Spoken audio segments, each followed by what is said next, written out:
Hi, everyone. How are you doing? What to look for in your first hires for your China business is going to be key to the success of building your foundation in China and being able to scale up in China. So, here's what to look for in your future star employees in China. One, generalists. Your biggest pain point today may be marketing, but what about tomorrow? In an early stage company, you need well rounded players who are willing to roll up their sleeves and figure out how to do anything and everything. You're not going to be hiring 20 people from day one. You're going to be hiring one or two people that need to be flexible enough to get everything done.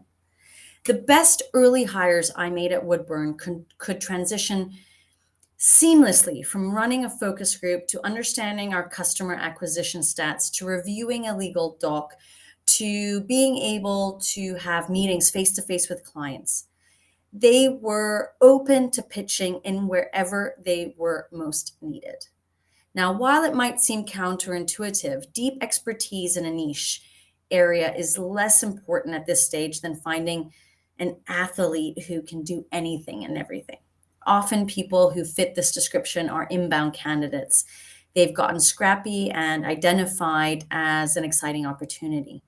They want to be a part of your startup in China because they want to have a voice in shaping your company's future. They want to be part of the excitement, the adrenaline of what is about to happen. And one of the questions that I tend to ask candidates when they join our company is, what gets you out of bed in the morning? This question is supposed to verify their motivation and what they're driven by.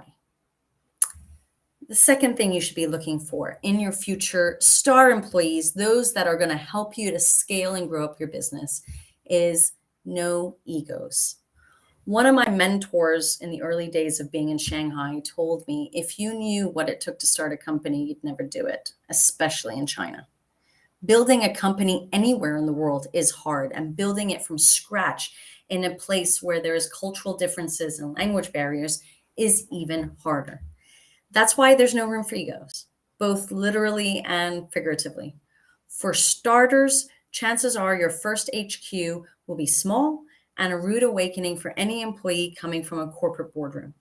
But beyond that, everyone needs to check office politics at the door and bring a team first mindset, right? So, in the interview process, dig into how a candidate worked with others.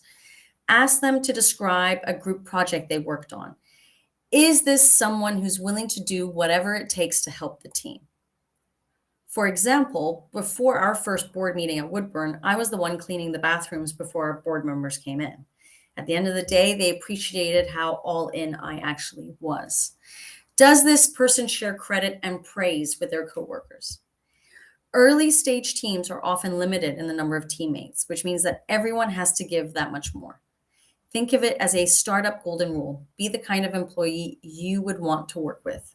For me, that means zero egos. The third thing you should be looking for in your first hires is believers. In the earliest of days, your success isn't tangible yet. You know you're growing, but it isn't really truly tangible yet. Employees have to derive motivation from a bigger vision and unite around a shared vision, a shared mission, a collective vision. Simply put, you can't have any skeptics at this stage. Look for people who bring positivity, optimism, a can do attitude, motivation, consistency, momentum. It is these believers who will act as your culture builders. And once your company scales, they will help you to carry your original mission forward. It can be hard to spot this quality in an interview process, so be sure to spend some time on the topic in any reference calls you do. Try to understand how this person has weathered challenges in past roles, um, and try to speak to the references, right? Talk to the people that they've referenced out. Point number 4 is in relation to grit. Growing up, I was a competitive swimmer, and one of the best lessons it taught me was grit. No matter how my races went, whether they were crap or whether they were excellent, I always had to get back up on that platform and keep pushing myself and swim to the best of my capabilities.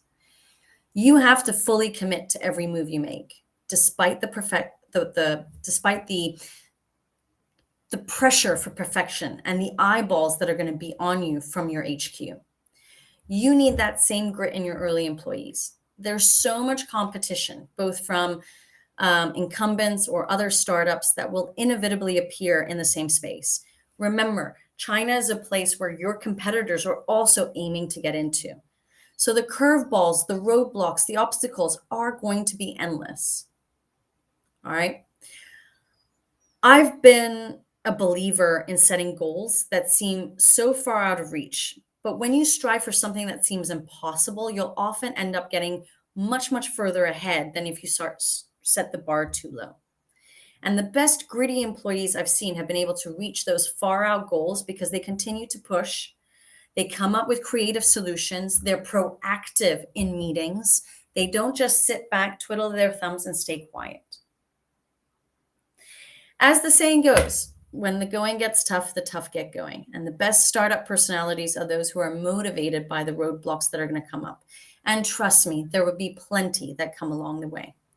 There's no time to shut down for a pity party. All right. You have to keep working harder, smarter, and better. So if you're interested in learning what it takes to actually hire people, how to find people, how to find these talents, then download our recording, which is free of charge, on how to recruit and employ your first hires in China. We will be touching again on these 4 characteristics that I personally look for when I'm looking to add people into my payroll. So if you've got any questions on this or you are stuck at any point, don't hesitate to reach out and we'd be happy to help. Have a great day and goodbye.